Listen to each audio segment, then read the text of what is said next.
এবার ইলিশ ও সবজির বাজারের খবর জানাতে শরীয়তপুর এবং নরসিংদী থেকে যুক্ত হচ্ছেন আমাদের সহকর্মীরা। শুরুতেই চলে যাব শরীয়তপুরে, সেখানে আছেন সহকর্মী নুরুল আমিন রবিন। রবিন,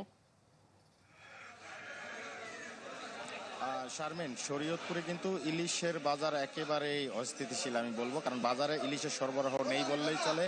সকাল থেকে আমি রয়েছি জেলা শহরের মূল যে পালং বাজার, সেই বাজারের মাছ বাজারটিতে, এবং এই বাজারে এসে আমি সকাল থেকে কিন্তু কোনো যেই সকল দোকানি রয়েছে এখানে কারো কাছে ইলিশের আশানুরূপ ইলিশ পাওয়া যায়নি। হাতে গোনা গুটি কয়েক মাছ কিন্তু আজকের বাজারে উঠেছে, এবং যার ফলে দামও কিন্তু অনেকটা আকাশ ছোঁয়া। 1 কেজি সাইজের যে সকল ইলিশ রয়েছে, 1 কেজি সাইজের যে সকল ইলিশ রয়েছে, সেই সকল ইলিশ এখানে বিক্রি হচ্ছে 3000 টাকা কেজি দরে। এছাড়া যেই 500 গ্রাম সাইজের ইলিশ, সেটিও কিন্তু 2000 টাকা কেজিতে বিক্রি হচ্ছে। আর 1 কেজি সাইজের ইলিশ 3000 টাকা কেজি হওয়াতে কিন্তু এখানে যে সকল ক্রেতারা রয়েছে তারা কিন্তু ইলিশ ক্রয় করতে পারছে না। এবং আমি বিক্রেতাদের সাথে কথা বলেছি, তারা যেটি বলছে যে মূলত ইলিশ ধরার উপর যে 2 মাসের নিষেধাজ্ঞা, সেটি শেষ হলেও এখনো পর্যন্ত উপকূলীয় অঞ্চলে কিন্তু ইলিশের উপর নিষেধাজ্ঞা রয়েছে, যার কারণে উপকূলীয় অঞ্চল থেকে যে সকল ইলিশ বাজারে সরবরাহ করা হয় সেই সকল ইলিশ কিন্তু একেবারেই সরবরাহ বন্ধ রয়েছে এই মুহূর্তে এখানে, যার কারণে ইলিশের বাজার কিন্তু একেবারেই সরবরাহ কম। আজকের অন্যান্য যে সকল দেশি মাছ রয়েছে সেই সকল মাছ কিন্তু অনেকটাই সরবরাহ স্বাভাবিক রয়েছে। আমি দেখতে পেয়েছি এখানে আইর মাছ প্রতি কেজি 850 থেকে 800 টাকা কেজিতে বিক্রি হচ্ছে। পাঙ্গাস মাছ এখানে 800 টাকা কেজিতে বিক্রি হচ্ছে। এছাড়া দেশীয় যে সকল চাষের রুই মাছ রয়েছে সেগুলো 350 থেকে 400 টাকা বিক্রি হচ্ছে। এক কথায় বলতে গেলে অন্যান্য যেই সকল দেশীয় মাছ এবং চাষের মাছ রয়েছে সেগুলির সরবরাহ একেবারেই স্বাভাবিক রয়েছে। তবে নদীর যে সকল মাছ বাজারে উঠে থাকে সে সকল মাছের খানিকটা ঘাটতি রয়েছে।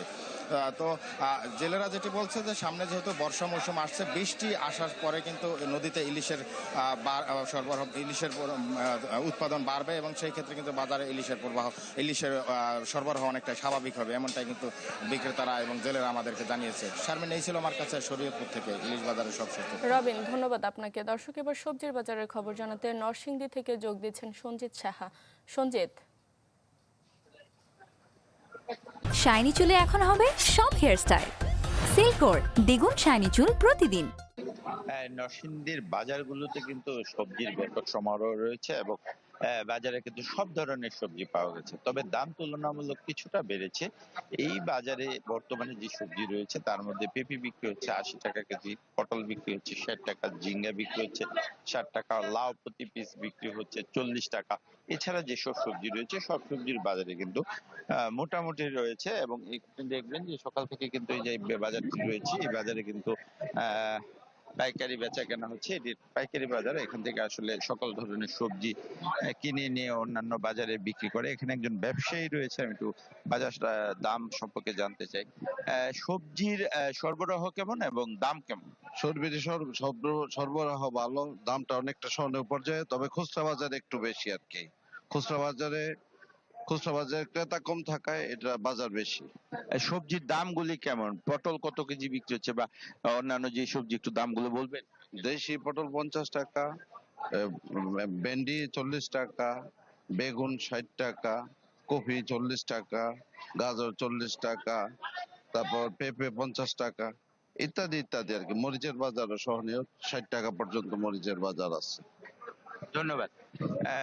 দর্শক, আপনারা শুনছিলেন যে আসলে সবজির যে বাজার রয়েছে সেই বাজারে কিন্তু অনেকটাই সহনীয় পর্যায়ে রয়েছে, এবং দামও কিন্তু হাতের নাগালে রয়েছে, এবং সরবরাহ ভালো রয়েছে। তবে ব্যবসায়ী যে বিষয়টি বলছেন যে পাইকারি বাজারে সবজির দাম কম থাকলেও খুচরা বাজারে কিন্তু তুলনামূলক প্রতি কেজিতেই 10, 20, 30 টাকা করে কিন্তু বেশি যাচ্ছে।